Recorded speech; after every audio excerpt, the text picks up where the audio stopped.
Hello tout le monde, aujourd'hui on se retrouve pour une vidéo particulière car en effet je vais vous faire un nouveau tuto, donc c'est le tuto numéro 1 je crois.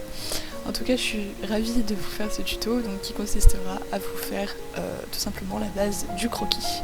Parce que beaucoup m'ont demandé comment je les faisais, alors tout simplement voilà, je vais vous présenter tout ça. Alors en premier vous devez créer des calques, donc de base. Vous pouvez ajouter une couleur, personnellement les bases c'est tout le temps pour moi en violet.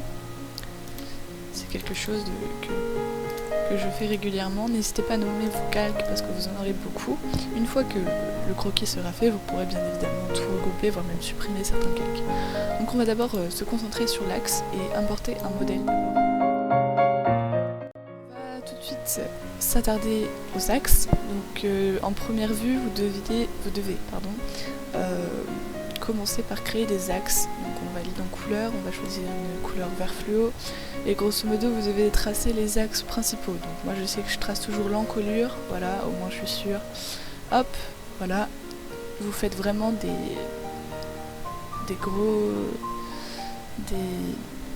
traits très grossiers, c'est juste pour avoir la forme basique si je puis dire.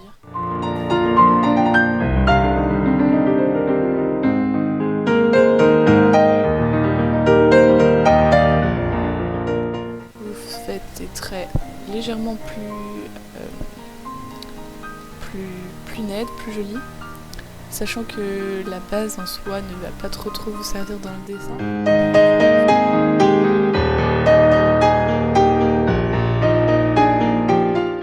Voilà, là on voit qu'il y a sa petite langue qui ressort, donc comme ça, hop. Voilà, là j'ai un peu trop mordu sur sa petite lèvre, donc on va, voilà.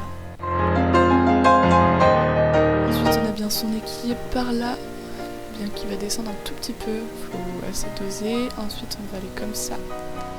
Donc il y a des principaux nerfs ici, j'étais un peu trop loin, voilà. Ça dépend de l'ambiance que vous souhaitez donner.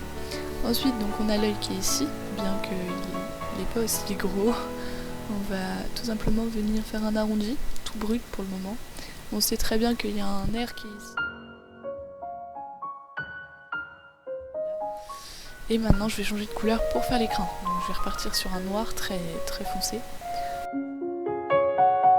Vous pouvez regarder et enlever l'axe pour voir si ça ressemble à quelque chose sans l'axe. Moi ça a l'air de ressembler à quelque chose, donc c'est plutôt positif. On va pouvoir l'enlever maintenant puisque on n'en a plus forcément très besoin. Ce que ça donne, c'est plutôt pas mal dans l'ensemble, hein. On a plutôt bien géré les étapes d'un croquis. Moi c'est les étapes que j'utilise, donc l'axe principalement, donc qui ressemble à rien au début.